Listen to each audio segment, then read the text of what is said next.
Sortie de secours. On retrouve Julie à Dubaï. Julie, comment réagit la population ? Alors, au début, les gens ont été un peu comme partout dans le monde et en Europe, très dubitatifs, à se dire ouais, c'est bon, c'est qu'une grosse grippe. Ouais. En plus, à l'époque, il y avait encore toute cette théorie comme quoi, comme toute bonne grippe et comme tout bon virus, avec la chaleur, ça allait disparaître. Oui. Or, nous, on était en passe de passer à l'été, puisque là, on commence à atteindre les 40 degrés. Donc, ça a commencé il y a de ça maintenant un peu plus d'un mois. On commence à atteindre les 30 degrés. On se dit ici, ça va pas durer. Le virus, il va pas faire long feu. Donc les gens au début continuent à vivre tranquillement.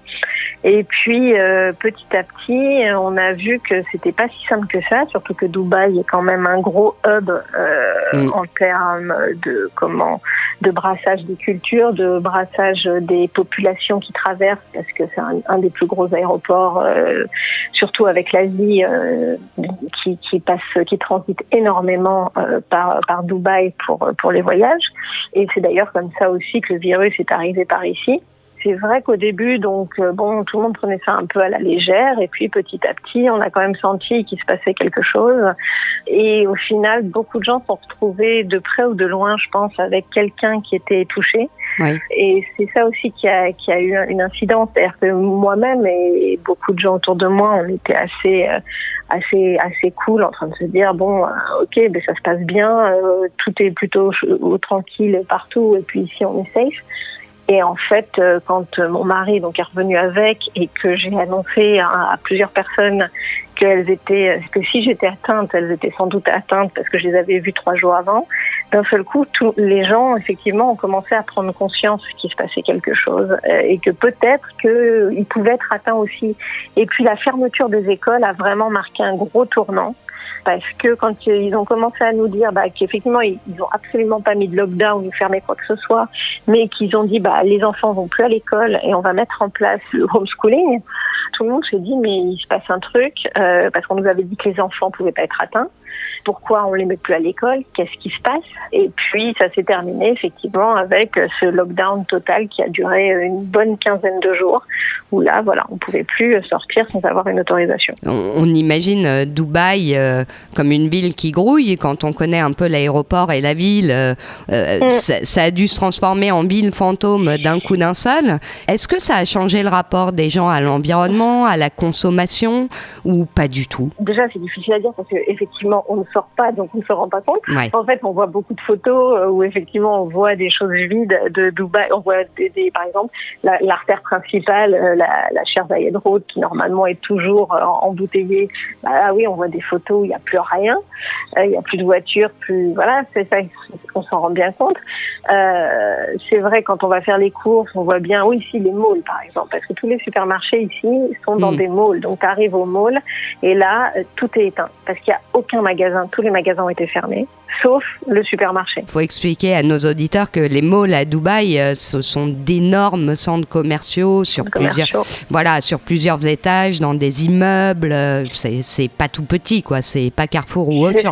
Non, on a le plus grand centre commercial du monde, qui est à Dubaï, parmi les records. Forcément, comme ici, il fait 40 degrés pendant 3 à 4 mois dans l'année et très très chaud. C'est vrai qu'on vit pas mal en intérieur par moment dans l'année, un peu l'extrême inverse, par exemple, de ce qu'on entend au sujet du Canada, où c'est pareil, les malls et tout ça, parce qu'il fait froid. Nous, on vit dans les malls parce qu'il fait chaud. Et c'est un petit peu cet état d'esprit. Donc, il y a beaucoup de choses. La plupart des choses sont dans les malls. Et du coup, là, tout est fermé, à part juste ce supermarché. On rentre, il fait tout noir, ça fait très bizarre. Et sur les modes de vie et culturellement, est-ce que ça change quelque chose pour les autochtones ou rien de particulier? Aussi bien par rapport à l'environnement que sur le mode de vie, je pense qu'il ne faut pas oublier donc quand même que c'est essentiellement une ville d'expats. Il y a très peu de locaux, essentiellement des expats. Alors après, il y a 2 types d'expats évidemment. Il y a les expats travailleurs, donc essentiellement philippins et indiens ou pakistanais, et puis les expats en col blanc européens, occidentaux. Donc c'est déjà 2 modes de fonctionnement qui sont totalement différents. Les premiers ont plus subi les choses, évidemment, parce que comme dans beaucoup de pays, ce qui se passe, c'est que cette population de travailleurs subit l'impact. Ce sont des gens qui travaillent dans la construction ou ouais. Voilà, même ce qu'on appelle les maids, donc c'est des femmes de ménage. C'est pas des femmes de ménage, c'est l'équivalent de ce qu'on appelle une bonne.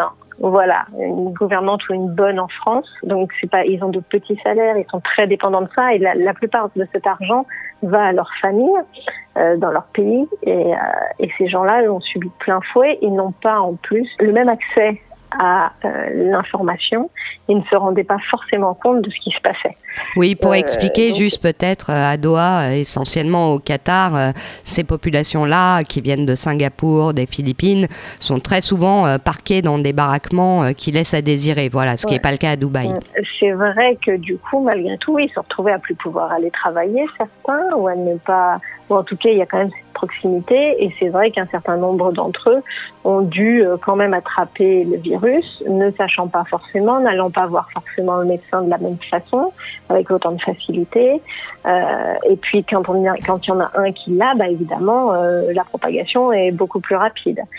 Pour les expats dits occidentaux ou même les moyen-orientaux qui viennent du Liban, de Jordanie, d'Égypte et tout ça, c'est un peu différent. Alors oui, nous il y a un nouveau phénomène qui vient de s'ajouter et qui a sans doute aidé au début du déconfinement, c'est qu'en plus on vient de rentrer dans le Ramadan. Et effectivement, ça c'était une grosse angoisse pour ces populations-là aussi, parce que c'était comment fêter le Ramadan seul, quoi. Enfin, c'est inenvisageable. Quand même dans ce partage, on fait les iftars, ces choses-là. Bon, alors là, on peut pas les faire parce qu'on peut pas les faire dans les restaurants, mais c'est ce qui a aidé, je pense, au déconfinement, parce que maintenant, on a le droit de recevoir 5 personnes à la maison. C'est énorme, mais il faut normalement que ce soit officiellement de la famille. Certains ont pu, ou ont choisi d'ailleurs, de rentrer dans leur pays respectif, de retourner dans leur pays respectif le temps du Covid, mais sachant qu'aujourd'hui, ils peuvent pas revenir. Quand on voit les chiffres de la France versus Dubaï, c'était peut-être pas la bonne option.